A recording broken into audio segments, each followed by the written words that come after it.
So guys, जैसा कि हमने पिछले एपिसोड में देखा, चेन फेन को पता चला था कि उसकी फैमिली के डिसिबल्स को वेन फैमिली ने पकड़ लिया है और उनके बदले में वो चेन फैमिली की 83 माइन मांग रहे थे। पर तभी चेन फेन को कोई वेन और गू फैमिली के यंग मास्टर्स की लोकेशन बता देता है और इसीलिए चेन फेन उन्हें पकड़ लेता है। दूसरी ओर चेन तियान भी अपनी फिफ्थ सो टेक्निक की प्रैक्टिस कर रहा था, लेकिन उसे मास्टर नहीं कर पा रहा था। कुछ दिनों बाद वेन फैमिली का बताया दिन आ जाता है जब वो डिसिबल्स को एक्सचेंज करने वाले थे। इसीलिए चेन फैमिली के एल्डर्स भी वेन और गू फैमिली के यंग मास्टर्स को लेकर वहां पहुंच गए थे और उनके बदले अपने डिसिबल्स से एक्सचेंज कर रहे होते हैं। लेकिन वेन जियाओ को अपने डिसिबल से मिलते ही वो चेन फैमिली के ऊपर अटैक कर देता है। फिर अब हम वेन जियाओ को देखते हैं, जिसके अटैक से चेन फैमिली के 2 डिसिबल्स मारे जा चुके थे। इसीलिए अपने डिसिबल्स को मरता देखकर चेन फेन को गुस्सा आता है और वो वेन जियाओ पर अटैक कर देता है। अपने डैड को लड़ता देखकर अब चेन तियान लुओक्सी से सभी डिसिबल्स को दूर लेकर जाने के लिए कहता है और खुद भी लड़ने के लिए चला जाता है। चेन तियान को लड़ने के लिए आता देखकर वेन बुफेन उससे अपना बदला लेने के लिए आता है, क्योंकि वो चेन तियान को मारना चाहता था।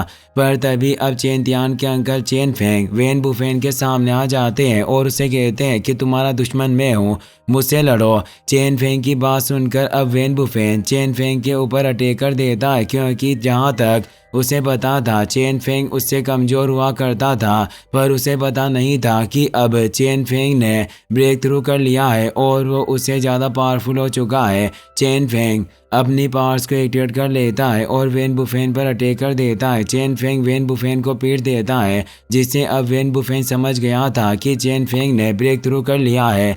चेन फेंग फिर से वेन बुफेन पर अटैक करने के लिए बढ़ रहा होता है, लेकिन तभी पुरगेटरी गेट का एक गार्डियन अपने स्पाइडर की मदद से उसके ऊपर अटैक कर देता है और उसे रोक देता है। जिसके बाद हम गार्डियंस को देखते हैं जो आपस में बात कर रहे थे।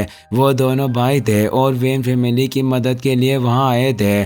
फर्स्ट गार्डियन अपने छोटे भाई जो सेकंड गार्डियन था उसे कहता है कि मैं इन सबको तुम्हारे लिए छोड़ रहा हूँ। अपने भाई की बात सुनकर अब सेकंड गार्डियन चेन फेंग के ऊपर अटैक कर देता है। दूसरी ओर चेन फेन वेन जियाओ से लड़ रहा था और उससे लड़ते हुए चेन फेन थक गया था, लेकिन फिर भी वो हार ना मानकर लगातार लड़ रहा था। वो सेकंड गार्डियन से कहता है कि वेन फैमिली हमेशा से ही गलत तरीके का इस्तेमाल करती आई है और इस बार भी वो तुम्हारे और दूसरी फैमिली के साथ मिलकर मेरी फैमिली पर अटैक कर रही है। लेकिन चेन फेंग की बात सुनकर सेकंड गार्डियन कहता है कि चेन फैमिली पावरफुल है, पर अब वो खत्म होने वाली है। हम उसी काम को करते हैं जिस पर हमें भरोसा होता है कि हम उसे पूरा कर लेंगे। यह सुनकर चेन फेन फिर से लड़ने के लिए तैयार हो जाता है और उनसे कहता है कि अगर मरना चाहते हो तो मुझसे लड़ने के लिए आओ। और अब चेन फेन की बात सुनकर वो दोनों एक साथ चेन फेन के ऊपर अटैक कर देते हैं। अब सभी एक दूसरे से लड़ रहे थे,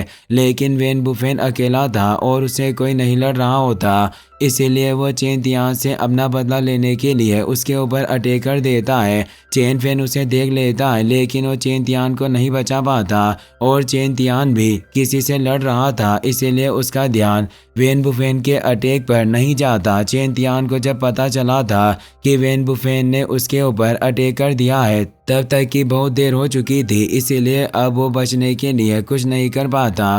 पर अब चेन तियान को वेन बुफेन का अटैक लगने से पहले वहाँ लुओक्सी आ जाती है और चेन तियान को बचा लेती है। पर अब वेन बुफेन लुओक्सी के पास आकर उस पर अटैक कर देता है, जिससे लुओक्सी घायल हो जाती है। और अब लुओक्सी को मारकर वेन बुफेन अपने हाथ को स्मेल करके कहता है कि इस लड़की की स्मेल तो बहुत अच्छी है। लेकिन अब लुओक्सी की ऐसी हालत देखकर चेन तियान को वेन बुफेन पर बहुत ज्यादा गुस्सा आता है और अपनी पावर्स को एक्टिवेट करता है। उसके ऑरा के ब्लास्ट से उसके पास खड़े सभी डिसिबल्स दूर हो जाते हैं। चेन तियान अपनी स्वॉर्ड को बाहर निकालता है और फिफ्थ स्वॉर्ड अटैक का यूज करके वेन बुफेन पर अटैक करता है, लेकिन वेन बुफेन अपनी पावर्स से बैरियर बनाकर उसके अटैक से बच जाता है। इसीलिए चेन तियान फिर से वेन बुफेन के ऊपर अटैक करता है, लेकिन वेन बुफेन इस बार फिर से बच गया था और इसीलिए अब वो चेन तियान के ऊपर हंसने लग जाता है। दरअसल अब चेन तियान अपने ही शॉर्ट अटैक से बैकफायर्ड हो चुका था और अपने 5th शॉट अटैक से खुद घायल हो गया था।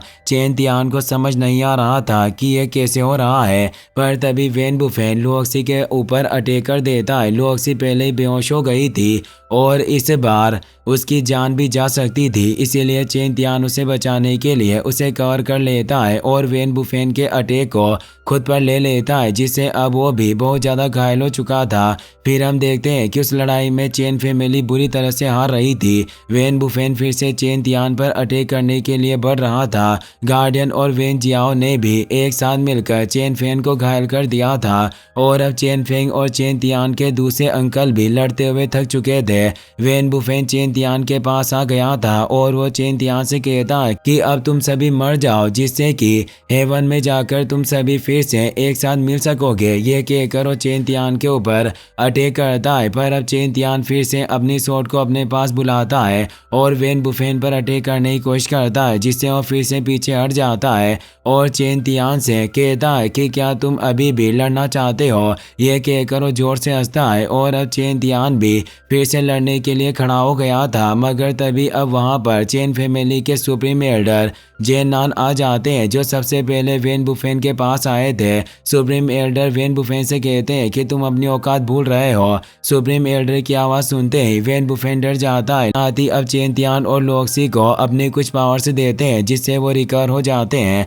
अब सुप्रीम एल्डर वेन बुफेन को जान से मार देते हैं और साथ में पुरगेटरी गेट के गार्डियन को भी पीट देते हैं। वो अपना एक वॉरियर अवतार बनाते हैं और दुश्मनों पर अटैक करने लगते हैं। तभी अब वहां पर गु फैमिली और वेन फैमिली के ग्रेट एल्डर्स भी आ जाते हैं। When family Elder supreme Elder से कहते हैं कि तुम्हें इस लड़ाई में नहीं आना चाहिए था, मैं इस लड़ाई में नहीं पड़ना चाहता था, लेकिन जब तुम भी इस लड़ाई में आ चुके हो, इसीलिए मुझे भी इस लड़ाई में इंटरफेयर करना पड़ेगा। दरअसल अब वो अपनी फैमिली को सपोर्ट करने के लिए लड़ने के लिए आ गए थे और अब वो सबसे पहले चेन तियान के ऊपर अटैक करने का प्लान बनाते हैं, क्योंकि वही चेन फैमिली का यंग मास्टर था। ये देखकर अब सुप्रीम एल्डर चेन तियान को उन दोनों एल्डर से बचाने लग जाते हैं। सुप्रीम एल्डर बहुत ज़्यादा पावरफुल थे, लेकिन उन दोनों एल्डर के एक साथ अटैक करने की वजह से वो भी अब कमज़ोर पड़ चुके थे और इसीलिए अब चेन तियान भी फिर से लड़ने का इरादा करता है। वो अपनी शॉट को एक्टिवेट करता है, क्योंकि उसने सोच लिया था कि अब चाहे वो मर जाए